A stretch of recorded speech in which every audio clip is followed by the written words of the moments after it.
जय हिंद। हमें कौन सी वैक्सीन लगवानी चाहिए, क्या हमें वैक्सीन को सेलेक्ट करने का मौका दिया जाएगा, और आधार पूना वाला क्यों भारत छोड़ के चले गए और भारत कब आएंगे, और इससे क्या सीरम इंस्टीट्यूट के वैक्सीन प्रोडक्शन पर कोई फ़र्क पड़ेगा। देखिए, अभी दुनिया में कई तरह की वैक्सीन है, हर वैक्सीन की अलग अलग खासियत है। नोवावैक्स वैक्सीन जो है इसे यूएनओ खरीदेगा और अफ्रीका के गरीब देशों को देगा। मॉडर्ना और फाइजर अमेरिका में बहुत बड़े पैमाने पर लगाए जा रहे हैं। एस्ट्राजेनिका और ऑक्सफोर्ड यूनिवर्सिटी ने मिलकर बनाया अभी वर्ल्ड वाइड ये दुनिया की सबसे सस्ती वैक्सीन है। इसको भारत में serum institute of India Covishield नाम से बेच रही है, यही सबसे ज़्यादा लगाया जा रहा है। जॉनसन एंड जॉनसन की भी वैक्सीन जरूरी है अभी, लेकिन स्पुतनिक, रूस की स्पुतनिक 5 जो वैक्सीन है, स्पुतनिक वी, ये वैक्सीन दुनिया में सबसे जल्दी तैयार की गई वैक्सीन थी। हालांकि ये सारी वैक्सीन और भारत की जो भारत की जो बनाई गई वैक्सीन कोवैक्सीन है, ये कई तरह के म्यूटेशन पर काम कर रही है। जितने भी वैक्सीन है सब अच्छे काम करते हैं, बशर्ते बस चाइना वाला जो सीनोवैक्स है उसको छोड़कर। पहले बात करते हैं कोविशील्ड की। कोविशील्ड वैक्सीन को सीरम इंस्टीट्यूट ऑफ इंडिया बना रहा है, पुणे में, आधार पुणे वाला की कंपनी। ये वैक्सीन जो है आरएनए वायरस पर आरएनए टेक्नोलॉजी पर काम करती है। ये जो है वैक्सीन जो है ये कोरोना वायरस के जो स्पाइक प्रोटीन है उसको जाके यहाँ से लॉक कर देती है। ये लॉक जब हो जाता है, इस पर हम एक तो वीडियो बना चुके हैं कि कैसे वैक्सीन काम करता है, वो तो हम बता ही चुके हैं आपको। तो ये लॉक कर देती है, तो इसका जो ये स्पाइक प्रोटीन है ये लॉक हो जाएगा, तो एंट्री नहीं कर पाता है ये अंदर, और कई सारे एंटीबॉडी बनाकर ये लॉक करने में कामयाब होती है। लेकिन ये जो वैक्सीन है, ये आरएनए वैक्सीन 80% तब कारगर होगी जब आप 42 से 56 दिन का गैप करके लेंगे। तो इस वैक्सीन की एक खराबी, मतलब खराबी क्या है, बहुत बाद में पता चला कि 28 दिन पर लेने पर यह केवल 54% कारगर है। अब कुछ लोग सवाल ये उठा रहे हैं कि बहुत सारे डॉक्टर हैं, उन्होंने भी ये वैक्सीन ले रखी थी और दोनों डोज ले रखी थी, फिर भी उन्हें क्यों कोरोना हो गया। देखिए भाई, ये वैक्सीन अगर आप 28 दिन पे लेंगे तो ये 54% ही कारगर है, लेकिन अगर आप इसे 56 दिन पर अंतराल पे लेते हैं तो ये 80% कारगर है। तो भारत सरकार जब शुरू में, जब ये जनवरी में वैक्सीनेशन चालू हुआ था, तो डॉक्टरों को जो डोज लगाए थे वो 28 दिन पर लगाए थे, जिस वजह से ये उनमें उतना इफेक्टिव नहीं थी। इसलिए भारत सरकार ने बाद में इसके डोज को, डेट को 42 से 56 दिन कर दिया। पहली बात ये। दूसरी बात ये कि आपकी तरह घर में नहीं बैठे रहते हैं डॉक्टर, दिन रात वो कोरोना के मरीजों के बीच में घूमे रहते हैं। बेचारा, उनकी जिंदगी सोचिए ना किस तरह से वो रह रहे होंगे, आगे पीछे चारों ओर कोरोना है उनके, तो वो बहुत हाईली पैक है कोरोना वायरस से। वो समाज और हवा के बीच में नहीं रह रहे हैं, वो कोरोना वायरस के बीच में रह रहे हैं। हद है, सोचिए इतना। तो उनकी तुलना आप अपने से नहीं कर सकते। तो ये रहा बात। तो आप लोग जितने लोग कोविशील्ड लेंगे उसमें अब देखिएगा आप लोग में 42 दिन का गैप दे रहा है। 42 दिन के गैप, 42 से 56 दिन के बीच में अगर आप ले लेते हैं तो ये 80% आपको सुरक्षा प्रदान कर देती है। भारत बायोटेक और आईसीएमआर द्वारा निर्मित भारत की स्वदेशी वैक्सीन कोवैक्सीन जो है ये भी बहुत ज़्यादा असरदार है। हालांकि इसे तो कहा जा रहा है कि ये मतलब कई सारे वेरिएंट को अच्छे से, डबल म्यूटेंट या ट्रिपल म्यूटेंट, उनको भी ये बहुत ही अच्छे तरीके से हैंडल कर सकती है। ये आरएनए वायरस ना होकर ये जो है वायरस को ही कमजोर करके बनाया गया है। ये जो लाइव वायरस होते हैं उन्हें कमजोर करके इंजेक्ट किया जा रहा है हमारी बॉडी के अंदर, जिससे कि कई मात्रा में इसमें एंटीबॉडी बनते हैं। इस वैक्सीन के साथ एक अच्छाई ये है कि इसे अगर आप 28 दिन के गैप पे भी ले लेते हैं तो ये बहुत ज़्यादा कारगर हो जाती है। ये इसकी सबसे बड़ी प्लस पॉइंट है। इसके दोनों डोज के बीच में 28 दिन का गैप होना चाहिए और आपको 80 से 85% तक आपको सिक्योरिटी दे देती है।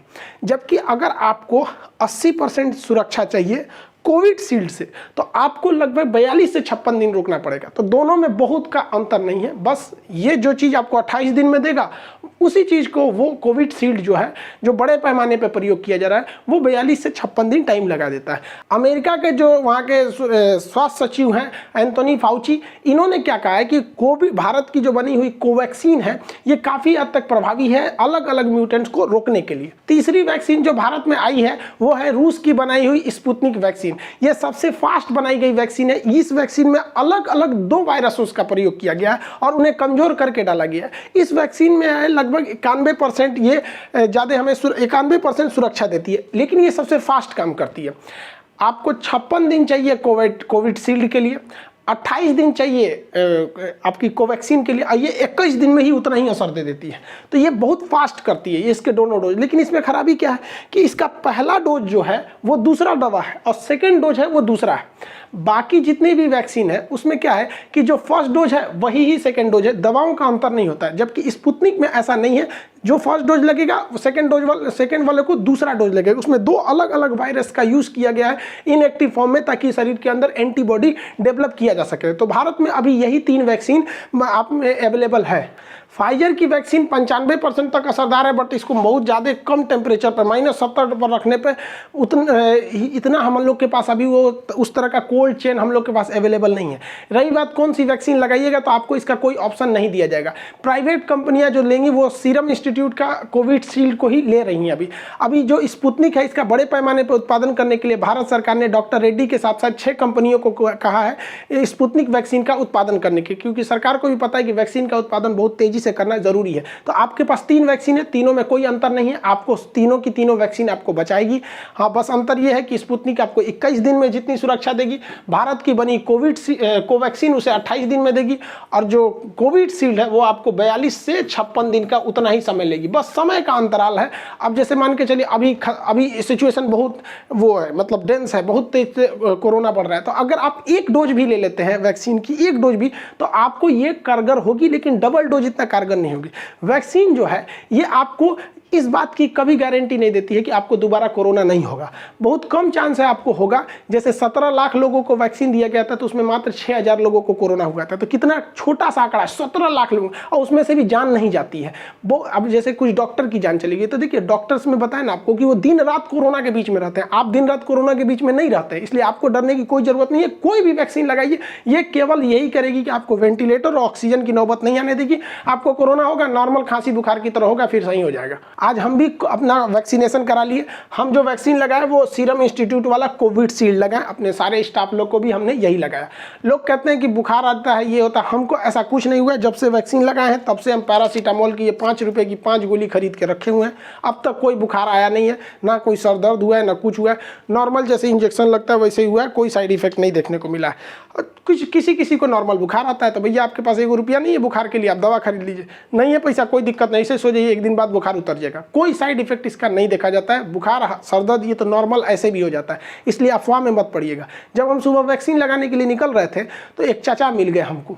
वो कह रहे हैं कि सुनिए खान साहब, बेवकूफ़ी मत कीजिएगा, आप वैक्सीन लगा लेंगे ना तो बहुत घातक असर होगा, किडनी खराब हो जाएगा, 1 साल बाद इसका असर दिखने लगेगा, नपुंसक हो जाएंगे लोग। अरे भाई साहब, अब हम उस चाचा को क्या समझाएं जो कभी कॉलेज स्कूल वैक्सीन के बारे में कुछ नहीं पता, वो ज्ञान बांट रहे हैं।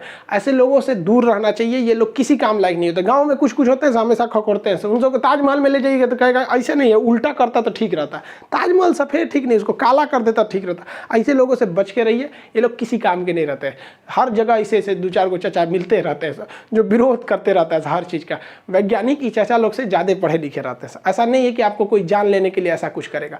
और एक और अफवाह उड़ रहा है कि 5G का जो ट्रायल हो रहा है उसके वजह से जान चली जा रही है। एकदम अफवाह है भैया। 5G का ट्रायल महाराष्ट्र और दिल्ली के एरिया में, बहुत छोटे से एरिया में हुआ, वो भी कोविड से पहले हुआ था वो ट्रायल वगैरह, इससे कोई मतलब नहीं है। लेकिन पता है कि सरकार चिल्लाते रह जाए, यहाँ डॉक्टर चिल्लाते रह जाए कि वैक्सीन लीजिए वैक्सीन लीजिए, ये रातों रात न्यूज नहीं बनता है। लेकिन 5G के ट्रायल की वजह से जान जा रही है, ये ऐसा नहीं है। जो नया वायरस आया है ना, डबल म्यूटेंट है, ये उससे ज़्यादा खतरनाक है, इस वजह से ये ज़्यादा सीरियस डाल रहा है। तो लोगों को लग रहा है कि इसके वजह से लोगों की जान जा रही है, ऐसा नहीं है। ये पहले वाला जो कोरोना था 7 दिन में फेफड़ों को जितना नुकसान करता था, ये कोरोना 2 दिन में ही उतना ही कर दे रहा है। इस वजह से ज़्यादा खतरनाक है, मौका नहीं दे रहा है ये वाला कोरोना। इसको 5G से कोई लेना देना नहीं है। आप वैक्सीनेशन कराइए अगर आपकी जान प्यारी है तब। इजराइल जो है, आप देखिए, इजराइल ने अपने आप बहुत बड़ा त्यौहार भी मना लिया जिसमें 1.5 लाख लोग वहां पर उपस्थित थे बिना किसी सोशल डिस्टेंसिंग के।